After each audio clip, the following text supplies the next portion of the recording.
Welcome to the Upbuild Enneagram Library. Drawing on years of teaching, coaching, and lived experience, we've created this podcast as a deep library of Enneagram knowledge to support you in the most important journey there is, the journey from the ego to the true self. Hi, this is Vipin. Before we get into the episode, we wanted to let you know about a few things coming up at Upbuild. We've got our 6-month coaching certification program, an Enneagram Practitioner Certification Program, and our weekly spiritual gathering called Remembering Who We Are. Please join us. We would love to see you and support your journey to the self.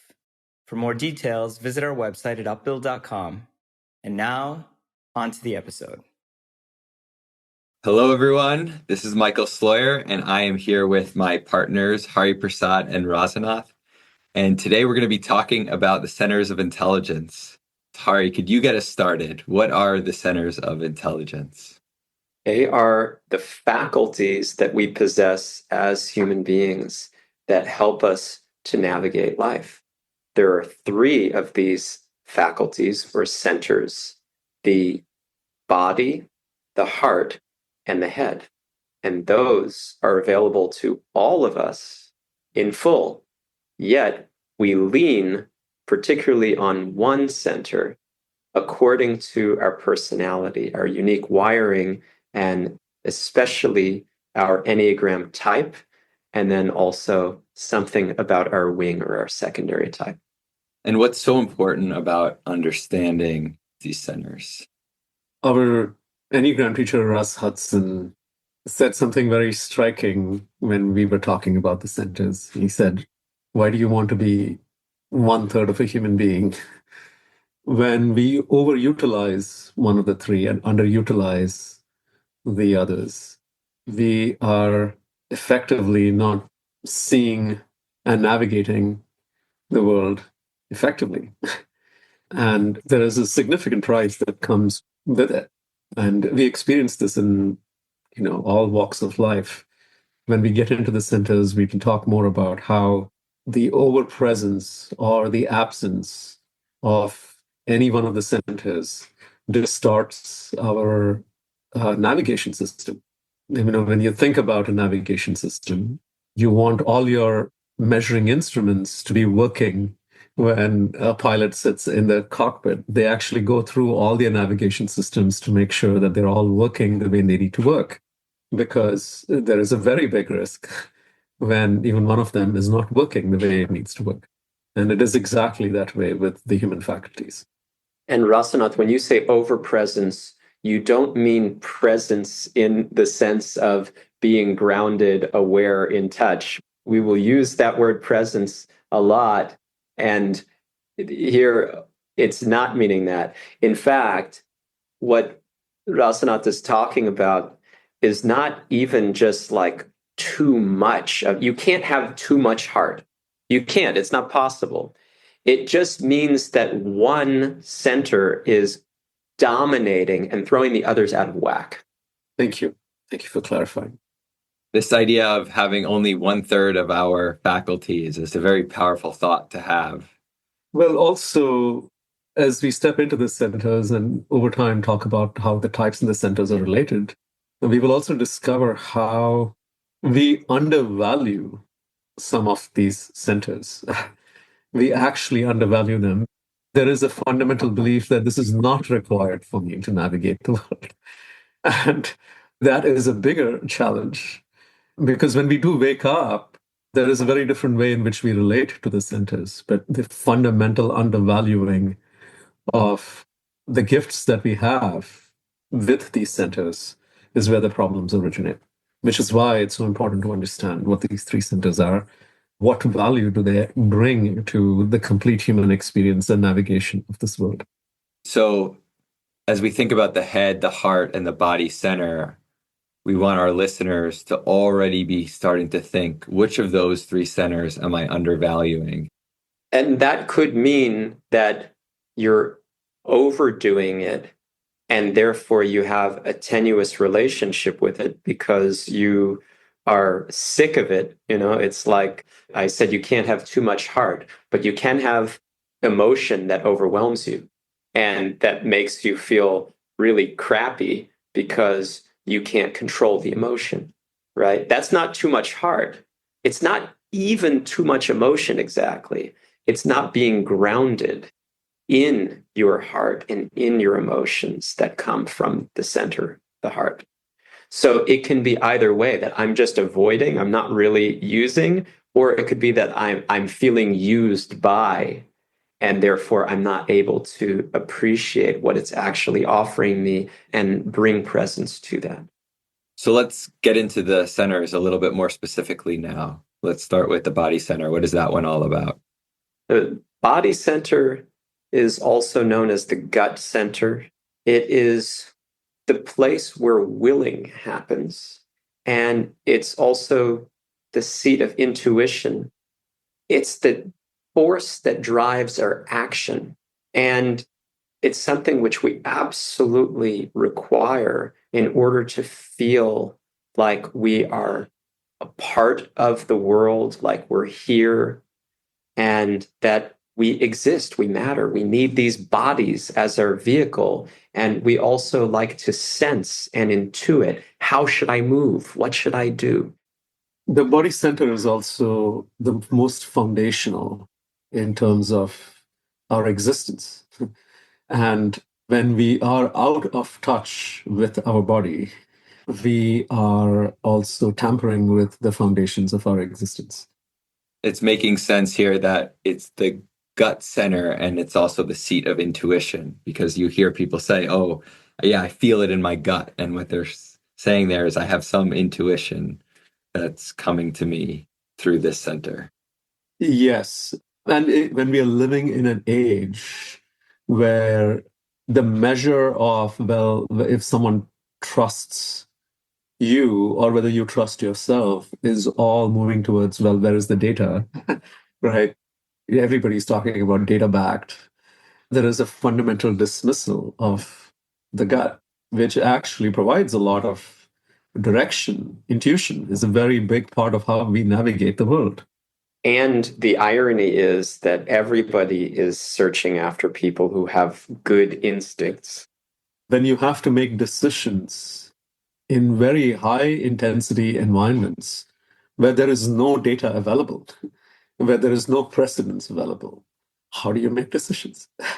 You have to rely on intuition and a lot of leadership, and especially leadership which deals with uncertainty, which also deals with pioneering, doesn't really have precedence. You have to rely on very grounded and very present intuition. So shall we move into the next of the three centers, and we can go into the heart center? What's that one all about?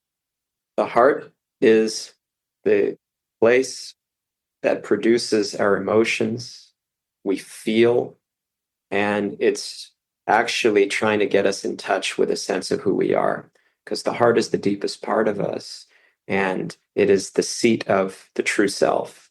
So we're trying to find more about who we are through feelings that are deep, that move us, that actually get a rise out of us and create a sense of aliveness as well.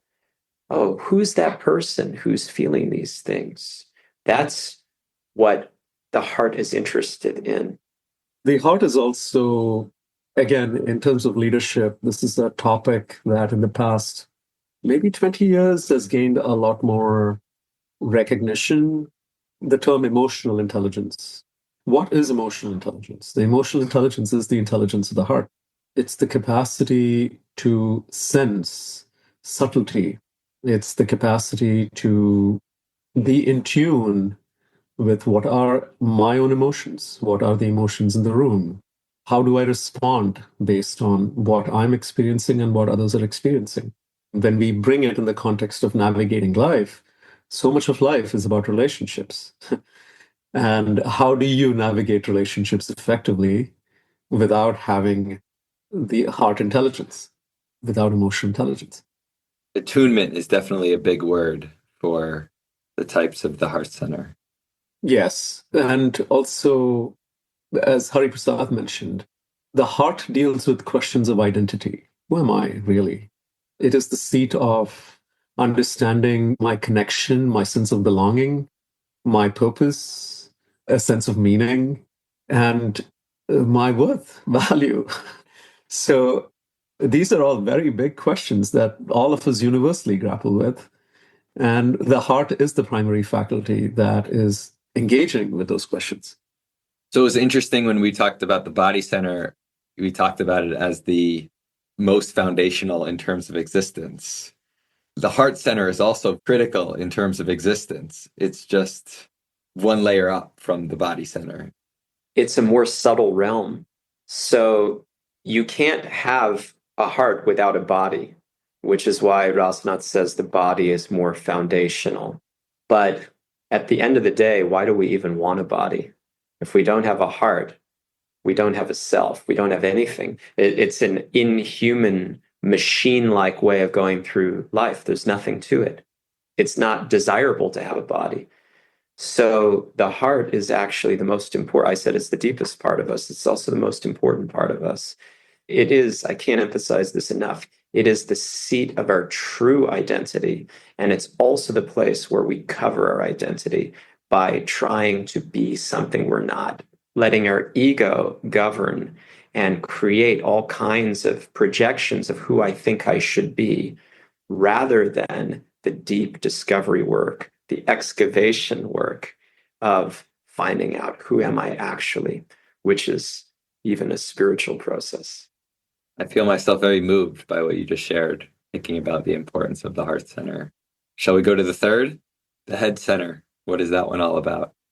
The head center is the faculty that produces thought for the purpose of gaining clarity. We want to understand things so that we understand our relationship to them and can move accordingly. So the head is actually steering us. The heart is also steering us in actually an even bigger way, but that's more complex. That's where unfulfilled desires, wantings, longings, emotions we're not aware of are actually unconsciously running the show. But here, when we're talking about the head, this is like the steering wheel. This is, how do I actually determine where I'm going to go and why? What's my logic? What's my reasoning?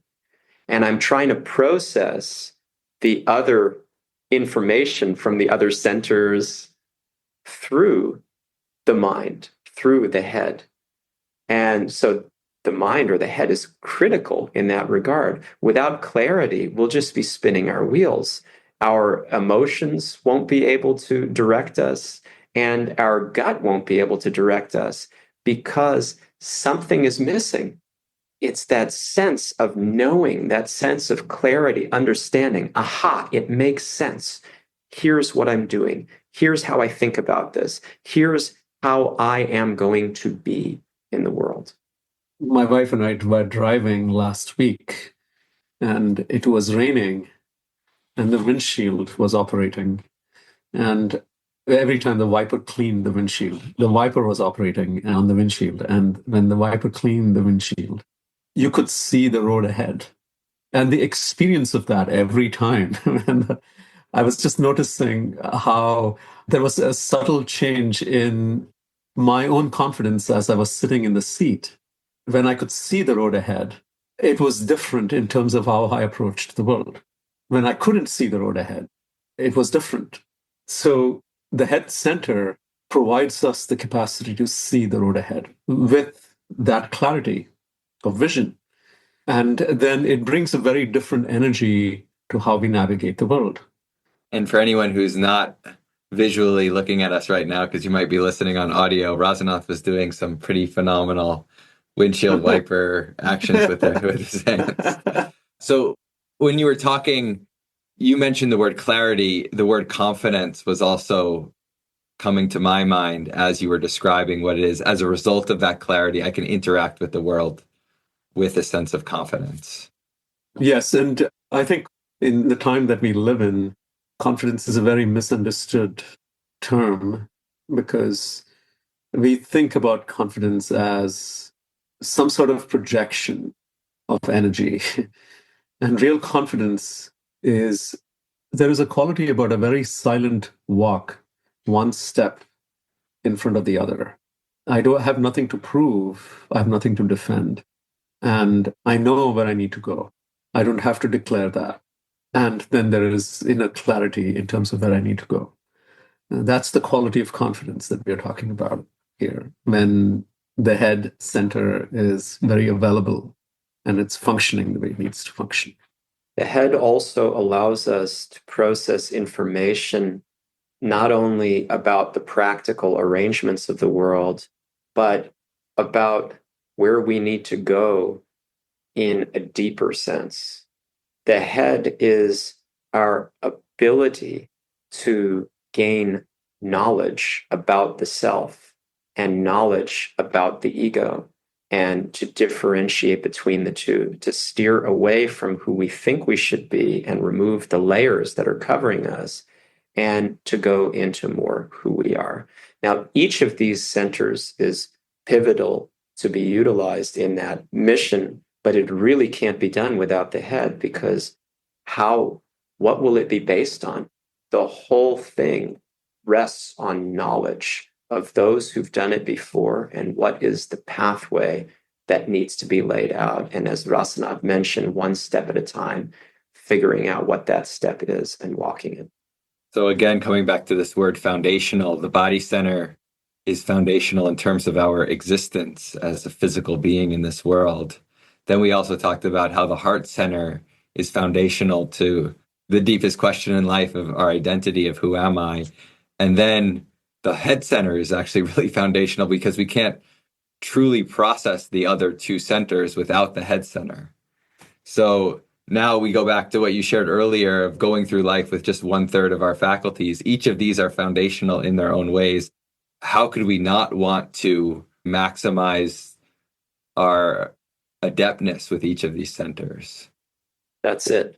That's it. And you would be amazed at how little we capitalize, how little we really think about what these three centers are, what they give to us, and what we could do if we actually harness the potential of them.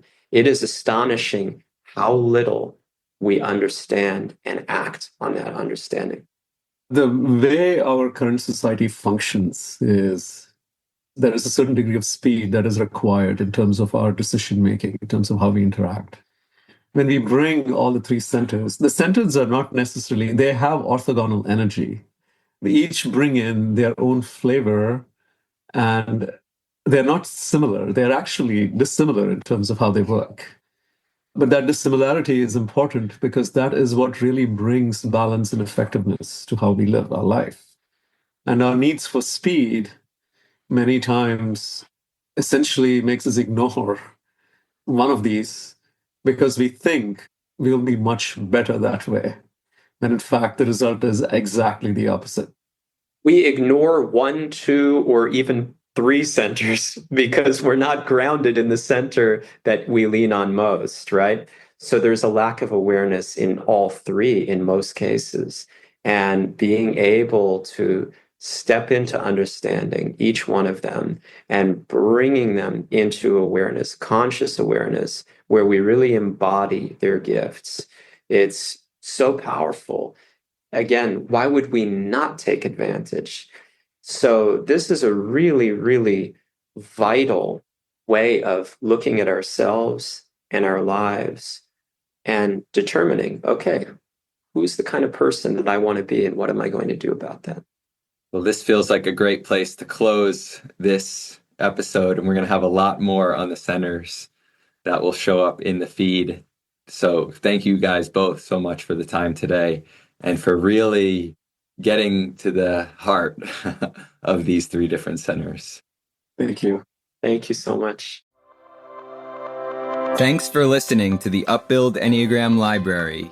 Upbuild is a leadership development company that offers workshops, coaching, and other services to help you on the path towards being your best self. free from the shackles of the ego. To learn more about our work, visit our website, upbuild.com, and sign up for our newsletter to gain access to podcasts, reflections, and upcoming events.